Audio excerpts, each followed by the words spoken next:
After 13 years of attempting to win the iconic bike race, I can vouch that the one race that gave me the confidence to go on and achieve my lifetime goal was the classic 1977 race, where I was successful in pushing 4-time winner and 5,000 metre Olympic runner Alan Blinston to within a second of Ron McAndrew's 10-year-old record run, and with another Olympic marathon runner, Jeff Norman, only 4 seconds behind me.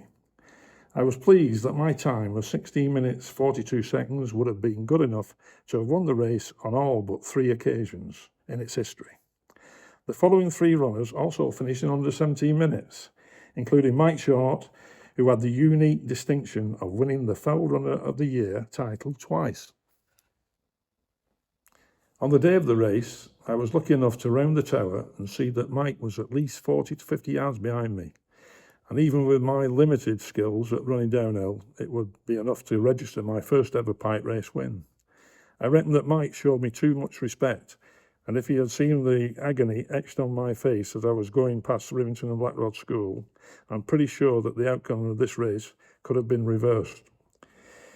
My legs had turned into jelly, and he closed the gap to 3 seconds to witness me collapsing into the arms of the mare. Time when I was second around 16:52. The guy in front, I went full length on that grassy bit, chasing a guy called Alan Blinston, skidded down, picked myself up, I thought, I'll get this guy on the bloody finish. I never did. It turned out to be an Olympic 5,000 metre run eventually, but that's the only regret I've got. I think one of my best ever weekends, including the Rivington Pike, was back in 1965. I ran a race called the Salford 7.5 road race from Salford Fire Station. You couldn't do it now. I ran in bare feet.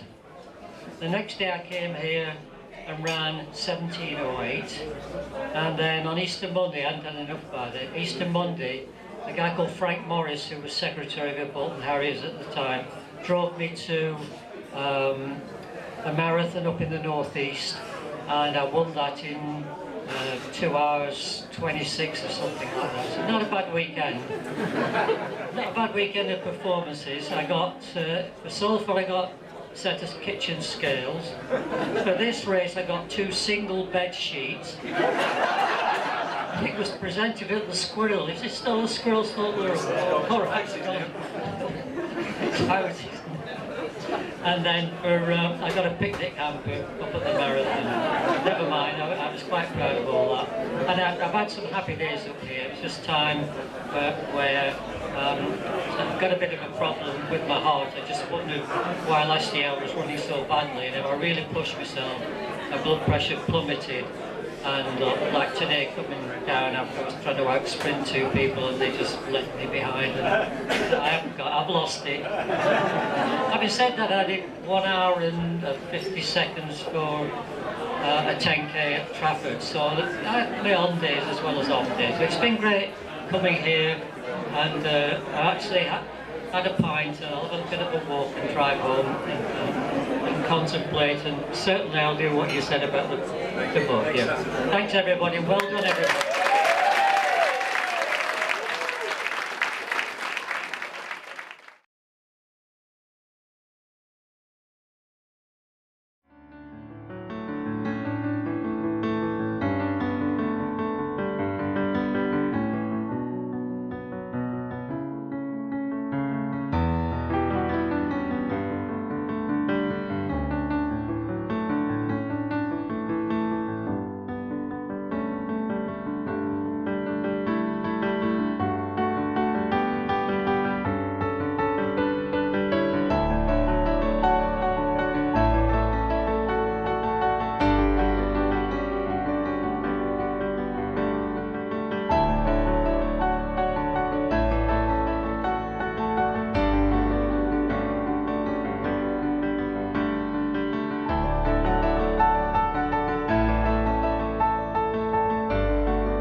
I started running with the Harriers, and I was 37, a bit late in life, but I was a football referee, became a bit disillusioned with the refereeing, and did a bit of running. But Mike McGovern, who at the time, he was my brother-in-law, said to go for a training run with him, which I did. I went on the run, found it easy, enjoyed it, and that was the start. I did the Horwich 10, that was the first race, 71 minutes, something seconds.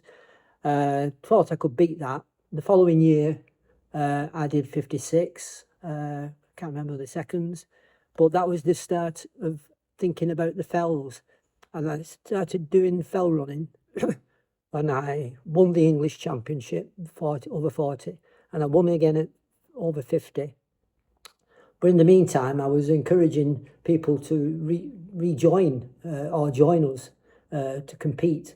And we used to go around with the vets team and we used to clean up. Well, after starting running on the fells, I decided to make a concerted effort trying to win the veteran category in the English Championship, which I did. And then 10 years later, I did it in the over 50 Championship. It gained me selection for England and in Italy at Susie Dukes. I finished fourth, 15 seconds behind a guy from New Zealand. I won the Snowdon Marathon Veteran Award, finishing in 8th place. And also, I was first veteran in man versus horse, a race over 26 miles. You're racing horses as well as people. Towards the end of my running career, well, when I was doing really well, I decided to take up coaching. I began coaching the juniors over 10 years ago. We meet around Horwich, usually at the arena on a Wednesday at various places that are safe from traffic. I have some tremendous juniors, some 12 in total. They are the future, and I hope that I have some input into their future.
So we have a great past, a great present, but what does the future hold?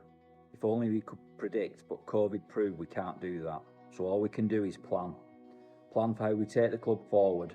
Not an easy task, and one that we have set out in our 10-year strategy plan, which you saw last year and which we are launching here tonight. The three main areas we are focusing on are: 1, our facilities, Our hope going forward is to have high quality, sustainable training facilities. 2, happy, healthy and fully engaged membership. And finally 3, to continue to build our links with the local community.